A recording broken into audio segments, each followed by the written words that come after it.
Good morning, everyone. It's Tuesday. Everything sounds a little different because I'm trying out a new microphone and I'm going to see how that picks everything up.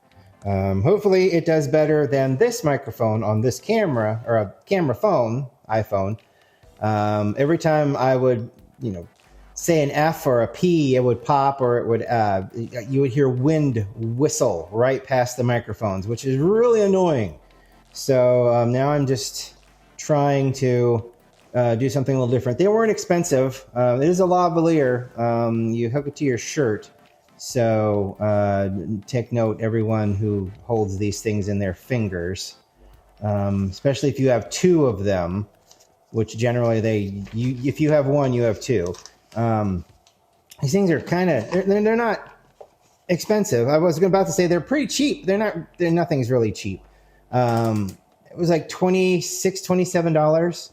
They've got their own little transmitter that goes in the bottom of the iPhone, because it's on this side this time, over here. And it's I've not tried it yet. I'm pretty excited to see how this goes. We'll find out. We'll find out.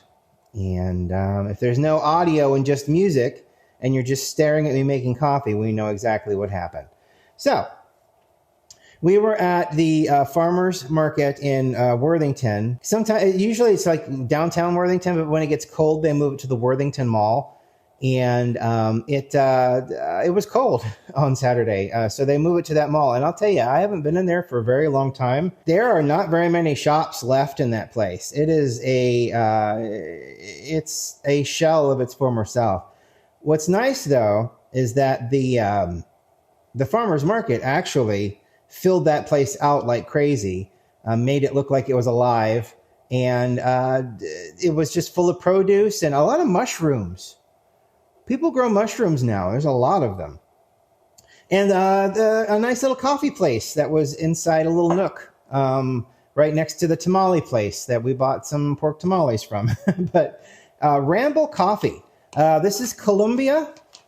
The notes are cocoa, praline, and dark cherry. Some people say praline. I've heard people say praline, which is a little weird to me. So this is Columbia Coffee. They're on North High Street in Columbus, Ohio. RambleCoffee.com if you're interested. They are fair trade certified. This thing is compostable. It says right here, remove the valve and the tin tie, and the bag is biodegradable. That's pretty cool. I've not opened it yet, as I am wont to do, because it's exciting to open these things. I did get a whiff of it through the gas relief valve here, and it smells really interesting. It almost has like a yogurty kind of smell to it, but it's a dark cherry, cocoa, and praline Columbia Naraino. But yeah, it looks nice big beans, decently sized beans. Very cool. All right, so we're going to start by adjusting myself a little bit. This harness thing is a little weird. It's just a ring magnet. It goes on the back of the phone, and then it's like a necklace. And like I think I said last week, it is a little bit too close to my face. All right, so let us do. We're going to give this the most fairest of fair shakes. Let's do about, we'll compensate with a little bit more water. Usually it's, if I do 28 grams of coffee, I'll want to do 400 milliliters of water. So we'll compensate just a little bit for that. Like I said, the smell is almost like yogurt. It's not a bad thing. It's just a very interesting smell that I was not expecting when I first squeezed the bag and let the gases come out. So I'm going to do this down the middle, straight fine, as straight as I can. A nice medium grind completely. And let's go. There is a lot of static with this one, which is fine. I mean, that doesn't really matter so much. Ooh, that's a nice, interesting smell. I mean, I need to break down and buy one of those little squirt bottles and then remember to use the damn thing is what needs to happen. But yeah, so we went to that market, and they had, the one vendor had these wonderful, if you never had a mochi donut, They're chewier, springier, and have a little bit more flavor to them than a regular donut. Because I mean, I think the most of the donut flavor is in the icing that they put on. But the mochi donuts, they kind of have this really wonderful texture that's springy and chewy, and they taste so good. And then they put matcha and chocolate and strawberry and a lot of other different flavors on top. And it's just a delicious tasting donut. And the texture is just so much fun. They had a mochi donut vendor. They had there were some older ladies selling maple candy and maple syrup, and the maple candy was really good. The maple suckers, they had little maple suckers for like 50 cents, and then these maple candy dissolves that dissolve on your tongue for like $1. And then it just lots of random little stuff like that. And it was really cool to walk through and see all of that stuff. And it was arranged so well. I mean, people were stopping in the middle of the damn aisle, just like they always do. So it's like, you gotta maneuver around people, which is just the way of the world. But it was laid out really well. Some stalls were in the stores that had nothing in them.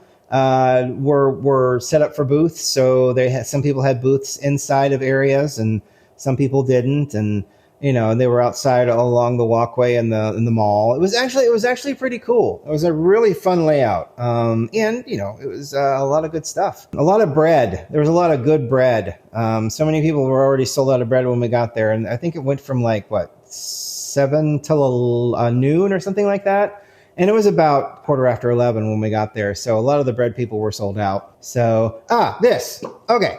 So last night I decided I was going to make some cookies. We have some limes, just plain old limes that we have left that needed to be used. So I made some lime cookies. This is key lime filling, although it is just lime rather than key lime. And then those are that's obviously the zest from the lime. They've been in the fridge all night. I'm excited to see how they turned out. So we'll have that with the coffee after we taste the coffee. We needed to use up the limes. We didn't want them to go bad, so I decided, you know what, I'll just make some key lime something or other. And I found a recipe for cookies. They made little. I mean, the cookies themselves in the pictures flattened out, so they look more cookie-like. These look more like tarts, which is fine because I wanted more filling in them. It just looked like it was almost like an icing of filling over top of these cookies, and I'm like, no. This needs to be a little pie. So I kind of made tarts. So I'm excited to see how those turned out. He was supposed to take some to work today, and they're still in the fridge, so he'll take them to work tomorrow. We'll see how well they go mellowed out over a day in the fridge. Okay, I'd say that's pretty good.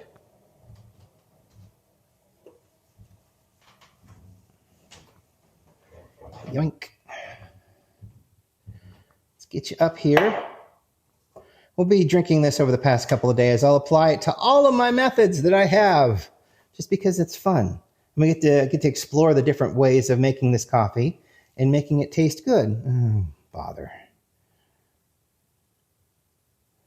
Start.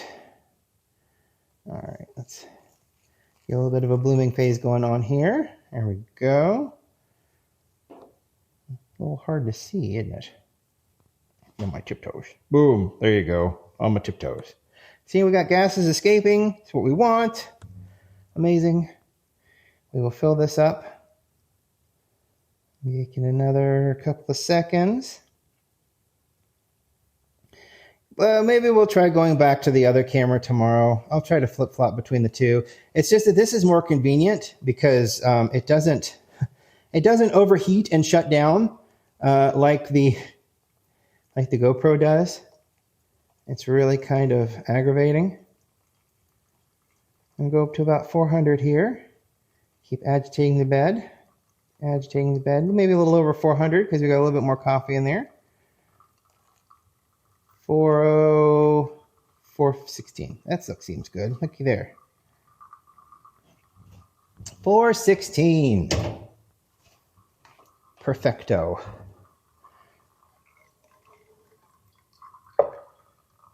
A little swirl. A little lift and separate. Looks very red, doesn't it?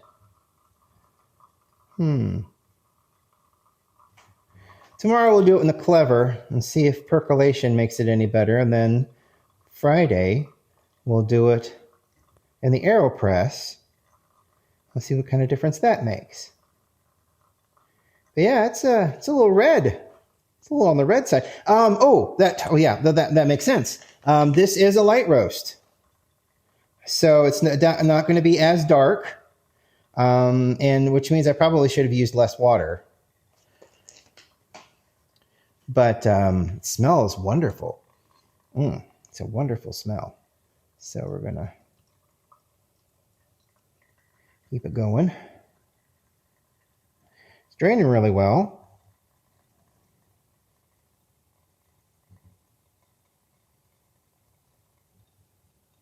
There it goes.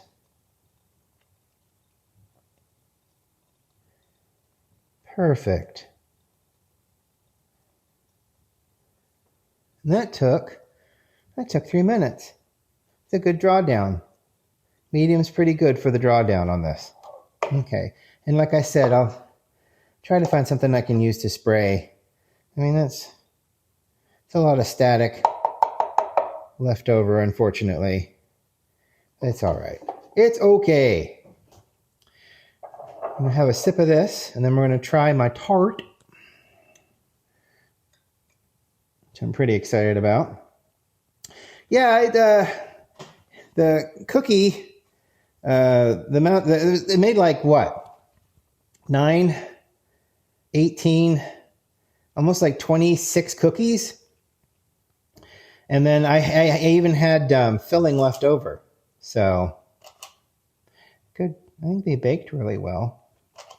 All right. So like I said, this is a light roast from Ramble Coffee. That smells really good. It's almost got like a mapley kind of smell to it.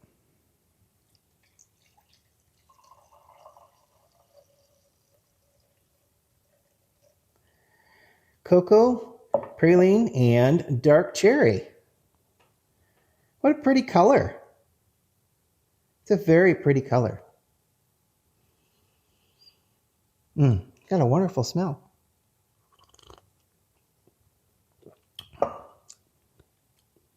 Ooh. That's very interesting. Praline is in the middle because it's more of a it's very subtle, and my palate can't quite grab the praline, taste. Definitely a really fun note of cocoa, and there's an interesting cherry hit at the end. It's very fun. It tastes so nice. It's very mellow. It's a great light roast. Light roasts are a little bit more acidic sometimes, depending on the roast and the roaster and how it's roasted. But this has got a really nice mellow flavor to it. Acidic is not bad. It's not a bad thing.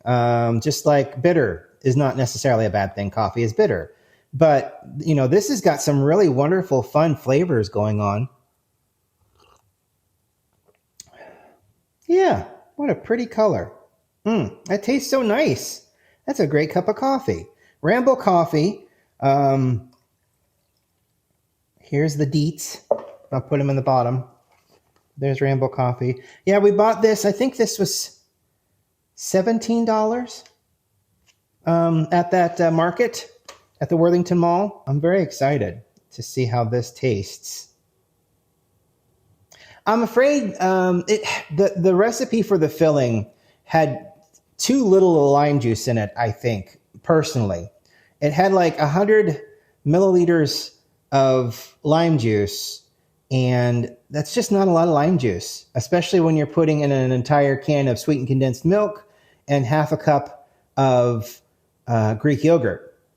That is definitely going to overpower the limeness. But the lime is still there. I can still smell it, but it could use more lime, and it could certainly use key limes rather than regular limes. Key limes are a lot more tart. They're a lot harder to work with because they're smaller, so getting the juice out of them requires like a pound. Whereas, I only used like, what, 6 limes for this recipe. So let's see.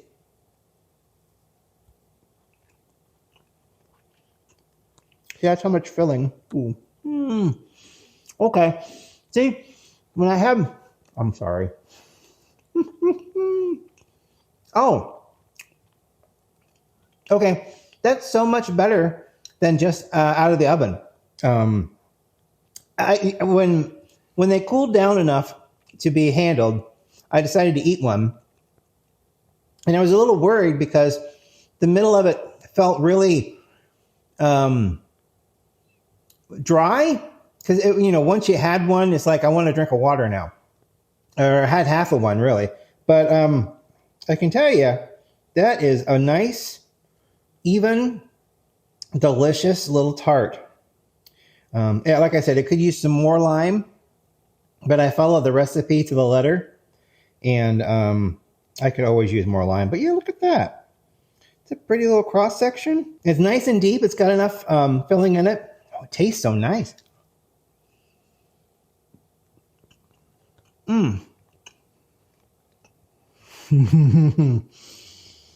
Oh, it's going to be hard not to eat these all day. Oh my. It's actual cookie dough, but instead of all the flour, half of it is graham crackers blitzed up in a food processor. So you've got that wonderful graham cracker taste, and it's got a really neat cookie consistency. And then there's a lot of butter in it. So there's like a wonderfully butterful flavored crust. And that I'm using that from now on. This is butterful. This is great. I'm very proud of these. Too cool. Awesome. And I have many, so I've got to figure out what to do with them. I may be going to neighbors and passing out some cookies to those who are not diabetic, which, since I'm in a community that has a lot of older people in it, it might be difficult. Well, thank you, everyone, for watching today, and again, for putting up with me. I'll actually link the recipe to these cookies if you're interested. I would suggest that if you do want to make these, and if you want to bake, this is definitely, it's not a difficult recipe to do. They say to use, put the graham crackers in a bag and then whack it with a rolling pin, which is absolutely viable. I just like using the food processor.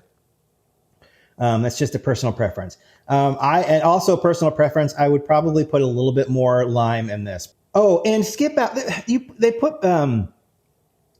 put flour, like 2 tablespoons of flour in the mixture. I would skip that too. I think it's supposed to help set it, but the problem with that is that when I took them out of the oven and tried it, they were just a tiny bit grainy, even though I mixed the hell out of that thing. So it's set really well in the fridge. I would add more lime juice and do away with that flour. I think that they were afraid that these wouldn't set in the 15 minutes that it would take to bake them, and these would burn before this set. But if you're putting them in the fridge, or if you're sending them out to cool, and then you're putting them in the fridge, they're going to set. I mean, they're in there for 15 minutes. So that's a good, decent, at 350, it's a really good long time for this kind of a filling to set. If you're afraid it's not going to set, it will. Don't add the flour. I don't feel that that's necessary. And then add more lime juice. You may end up with a little bit more filling than you do cookie dough, but you just eat that. There's no egg in it. It's just the egg's in the cookie part. The egg's not in the filling part. So you can just eat that. It tastes really good. You add more lime juice and it's even better. Thank you for watching. I really appreciate it. Is this a coffee show or a baking show? Maybe it could be both. Why not? I hope you have a great day, and we will talk to you tomorrow. Bye. Have a cookie.